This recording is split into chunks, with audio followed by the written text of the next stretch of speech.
Felony disenfranchisement impacts, first of all, the people that are disenfranchised the most, of course, because like I said, it's basically telling them that your voice doesn't count. You're not part of the community, you don't have a say, and that's just the wrong thing for us to be telling people if we want them to do positive things, to be part of the community, and to not commit any more crimes. None of us wants to be continually judged by the worst thing we've ever done.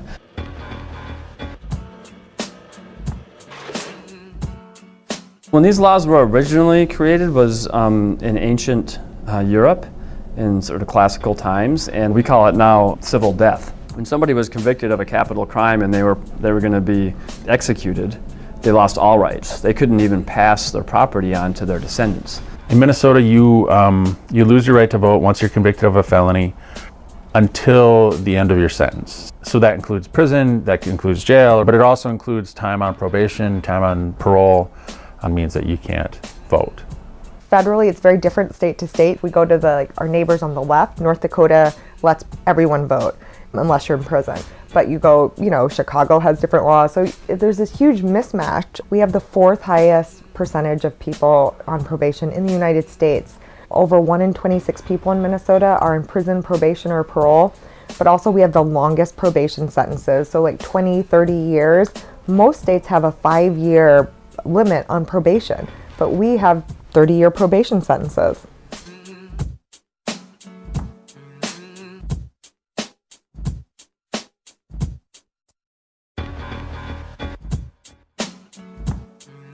From Chicago, grew up in impoverished community.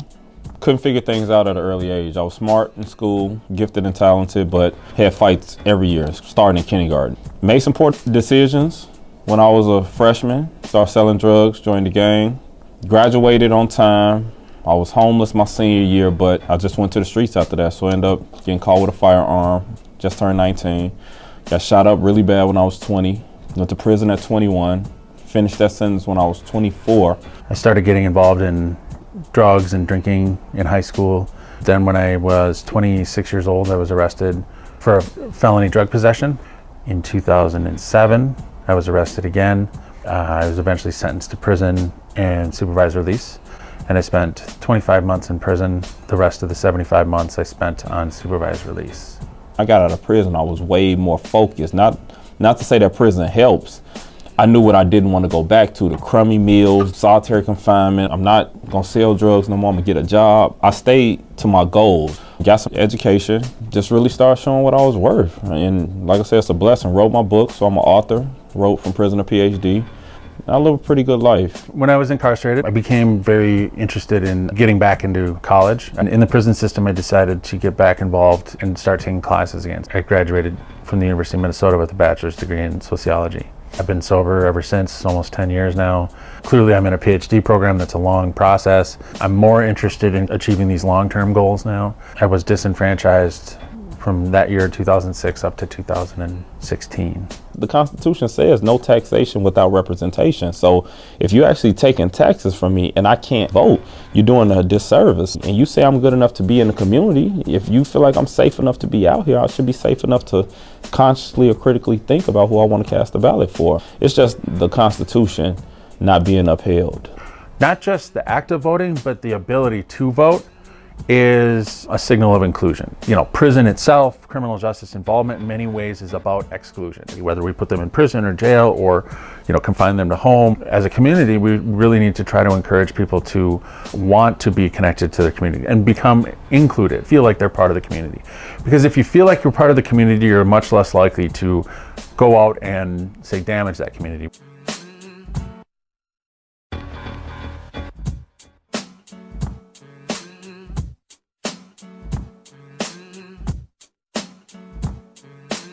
It hurt a lot. People knew I was a professor. People knew I carried titles and had roles, and they'll forget that I was a felon. So they'll be like, man, did you vote today? Where your sticker at? And it's like, do I tell you the story? Out of 20 years of being an adult, I wasn't able to vote 17 years out of 20. Couldn't vote for Obama. I'm from Chicago. To see a black guy with a black woman from Chicago, it's like, that's big for me, and I can't even be a part of it twice. Not being able to take part at all was really depressing. It was hard to deal with.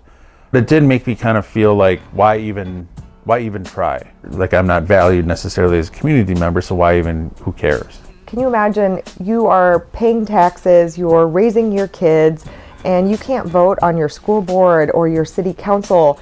The reality is, and I believe this to my core, is if you give people a stake in society by letting them participate in the political process, they're more likely to follow those rules that are dictated by civil society. We want people to feel like they're part of the community. When they are, when they're encouraged to do positive things, then they're less likely to do the negative things that got them involved in the criminal justice system in the first place. 20 years of probation doesn't make sense. I'm living right. I'm a homeowner. I take care of my kids. I'm at parent-teacher meetings. I'm like a prop dad for my little girls. They do dancing. It's like I'm in the community. I don't hurt people. Get my vote back.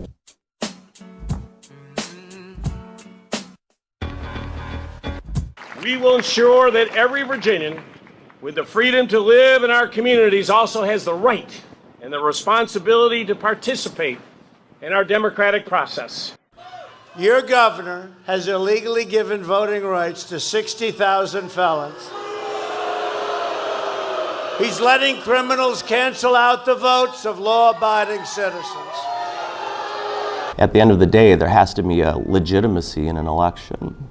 So a voter wants to know when they go to the poll and they see their name, those people are legitimately allowed to vote. If they're not, my vote gets washed out. We don't have really any instances in Minnesota of voting fraud. Now, illegal voting only exists because we are denying people the right to vote. If you don't have the rules in place, they probably wouldn't turn out either. There's this idea that everybody in a democracy or democratic republic wants to vote. That isn't true.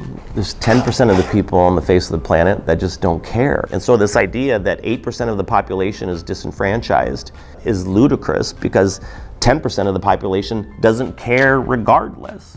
I think that voting is, in many ways, a way that people signal their interest in the well-being of their community. So I think it's a good way that people demonstrate that, you know what, I do care about the direction of my community and the direction of my city or my state. I would challenge anyone who says that people who have been touched by the criminal justice system, that they just don't care, because they should probably go spend a day working in a prison or running a community correction organization. I would say it's more that society has not cared about them.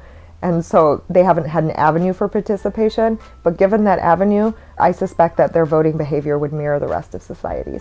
I mean, I know people like to say that something is rehabilitated. If he was rehabilitated and then the law said he could have his voting rights reestablished if he did A, B, C, D, E, F, G, but then he comes out of prison and his voting rights are reestablished and then he commits another crime, then society will say, well, clearly that doesn't work. The people that we're talking about being allowed to vote are people that we've already decided don't need to be in prison or jail anymore. So that's sort of the dividing line. If you're in the community, you can make it to the polling station. You're otherwise, like I said before, paying taxes. I understand a lot of people want people who have harmed them to suffer. I get that. I understand that. If somebody harms me or my kids, I would feel like that. But we want people to come out better rather than bitter. Minnesota has historically had one of the highest rates of political participation. We were #1 this year in the past election.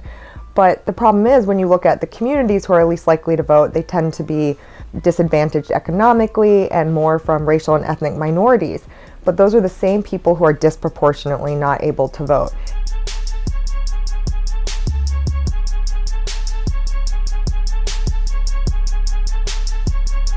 When you see the disparate impact of the criminal justice system on African American communities, and there's a much larger percentage of those communities that are disenfranchised, so that's sort of saying to that entire community, you don't have as much of value, you don't have as much of a voice. African Americans, for example, are only about 5% of Minnesota's overall population, but they're over 25% of the disenfranchised population.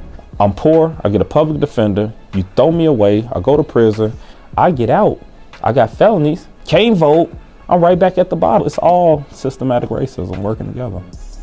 In 1858, when the state became a state, the criminal justice system didn't exist as it does today. So we didn't have mass incarceration. We didn't have this many people under criminal justice supervision. And in fact, we didn't have probation. We didn't have parole. We didn't have anything like that. In the South, in the periods of Reconstruction and after, Many of the laws were aimed specifically at the people who were newly freed slaves who were very poor. Part of the resistance to taking a hard look at these questions is related to racial issues. Communities of color tend to vote Democratic. Thus, the Republican Party is less likely to want to let communities of color vote. Felony disenfranchisement has a huge impact in elections and turnout as well. They determine who becomes president and senator by doing that. Like, you exclude a whole group of folks. A lot of them look like me. You know what I'm saying? Like, you think people of color and poor whites, they don't want to hear from you anyway. So it's easy to get me on the books, felon, wipe me off the map. You ain't got to worry about me really getting power because I don't have a vote. I can't cast the ballot, so I can't vote for the person I want in there. We only get the people who maintain the status quo. You know, in Florida, if you got a felony, you never can vote. It's a lifetime ban. In Florida, there are about 2 million people who are currently disenfranchised who are done with their sentence. You know, and with this last election, right, Donald Trump won by like 100,000 or whatever it was in Florida, and if that million people would have been able to vote, that might have changed the direction of the election. It's in places that got the big electoral college votes. You wipe out a whole segment of folks, you pretty much got a landslide. Professor Eugen's work at the University of Minnesota documented that in the 2000 election that if felons were allowed to vote, but the number of people who were disenfranchised could have swayed the election even if you control for a small margin of voting. We recently saw in this last election, the governor of Virginia allowed felons to vote. Hillary won that in a small margin, and it was one of the races that was contested. So of course now what I hear, one of the arguments I hear is, oh, this was just a Democratic plot to make sure Hillary could win. We shouldn't be deciding our voting laws based on partisan identification. We should be deciding voting laws on what is the most inclusive and fair process available. I hope that people will think more critically about whether it's good for society that somebody feels connected to their community through being able to vote. And if so, then whether we want to encourage that or we want to discourage that.